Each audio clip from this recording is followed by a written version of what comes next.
امریکہ میں پاکستان کے سابق سفیر اور سیاسی تجزیہ کار حسین حقانی نے کہا ہے کہ عمران خان کے چاہنے والوں کے لیے حقائق کوئی اہمیت نہیں رکھتے۔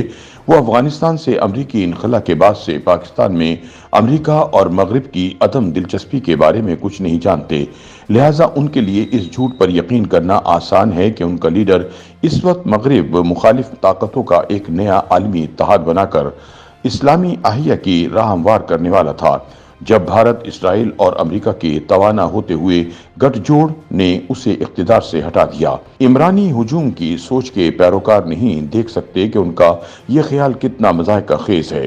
اپنی ایک کالم میں حسین حقانی پوچھتے ہیں کہ کیا کمیونسٹ چین اور نئے دور کی سامراجی طاقت روس اسلام کی عالمی سربلندی کے لیے ان کا ساتھ دیں گی؟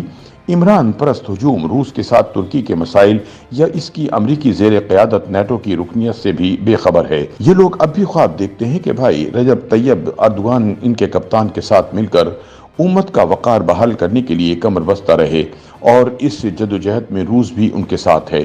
حسین حقانی کا کہنا ہے کہ مقبول عام نعرے بازی کی کامیابی کی ایک وجہ قومی بیانیے میں تلاش کی جا سکتی ہے، جو یکے بعد دیگرے سویلین اور فوجی حکومتوں کے ادوار میں کئی دہائیوں تک پاکستانیوں کے کانوں میں اتارا گیا۔ پاکستانیوں کو باور کرایا گیا کہ سیاسی بدعنوانی ملک کا سب سے بڑا مسئلہ ہے۔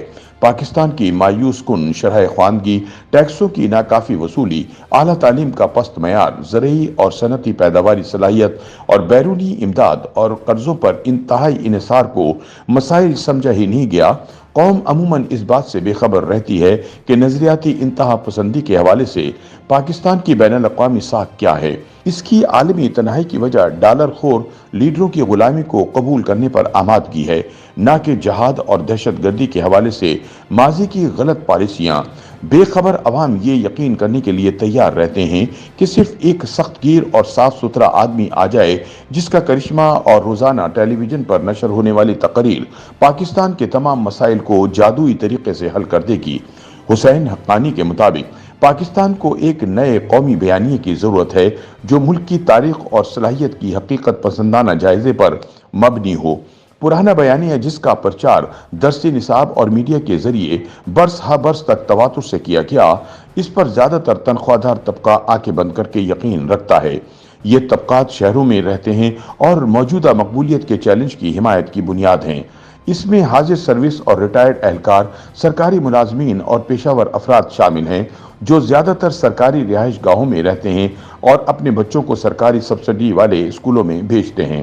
ایسی سوچ پاکستان کو اسلام کا قلعہ بنا کر پیش کرتی ہے، لیکن اس کی وضاحت نہیں کرتی کہ اس کا دراصل مطلب کیا ہے۔ قدرتی وسائل اور محنت کش عوام پاکستان کو ایک خوشحال ملک بنا سکتے تھے، لیکن یہ لوگ صرف بدعنوان سیاستدانوں کی وجہ سے غریب اور مفلس ہیں۔ تنخواہ دار طبقہ تجارت، معاشی پالیسیوں یا کاروبار کی سمجھ نہیں رکھتا۔ یہ فوراً ایسی نعرے بازی پر یقین کر لیتا ہے کہ ایک مرتبہ جب پاکستان سے لوٹے گئے اربوں ڈالر جو سمندر پار اکاؤنٹس میں چھپائے گئے ہیں واپس آ گئے تو ملک کے تمام مسائل حل ہو جائیں گے۔ جب ان کا ہیرو 3.5 سال حکومت کرتا رہا تو ایسی کوئی دولت بیرونی دنیا سے نہیں آئی، لیکن یہ حقیقت بھی انہیں افسانوی خوش فہمی کی دنیا سے نہیں نکال سکتی۔ قومی میڈیا کے بیانیے اکثر ایک اچھی کہانی کے عناصر سے مالا مال ہوتے ہیں۔ خیر، اس میں کوئی حرج نہیں، لیکن مسئلہ اس وقت شروع ہوتا ہے جب کہانی حقیقت سے اتنی دور ہو کہ یہ زمینی مسائل کے لیے بے محل بن جائے۔ حسین حقانی بتاتے ہیں کہ عام طور پر مقبول عام رہنما قوم کو اندرونی اور بیرونی کشمکش کا شکار کر دیتے ہیں۔ کچھ کیسز میں وہ ایسے حالات پیدا کر دیتے ہیں جو بیرونی دشمنوں کے لیے سازگار ہوتے ہیں۔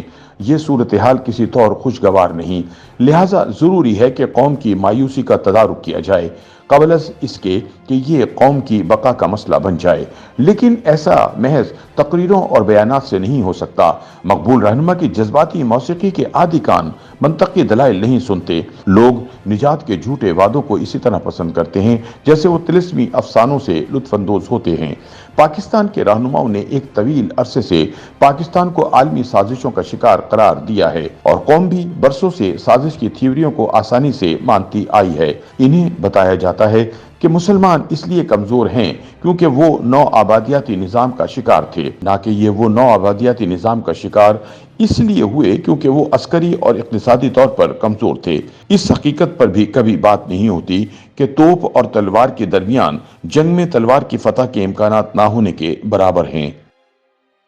YouTube پر گوگلی نیوز دیکھنے کے لیے youtube.com کی سرچ بار میں googly news T V type کریں۔ گوگلی نیوز کے پیج پر سرخ رنگ کے سبسکرپشن والے بٹن پر کلک کرنا نہ بھولیے۔ YouTube پیج پر اپلوڈ ہونے والی ویڈیوز سے باخبر رہنے کے لیے بیل آئیکن پر کلک کیجیے۔ آپ کو ہر نئی ویڈیو کے بارے میں نوٹیفیکیشن موصول ہو جائے گا۔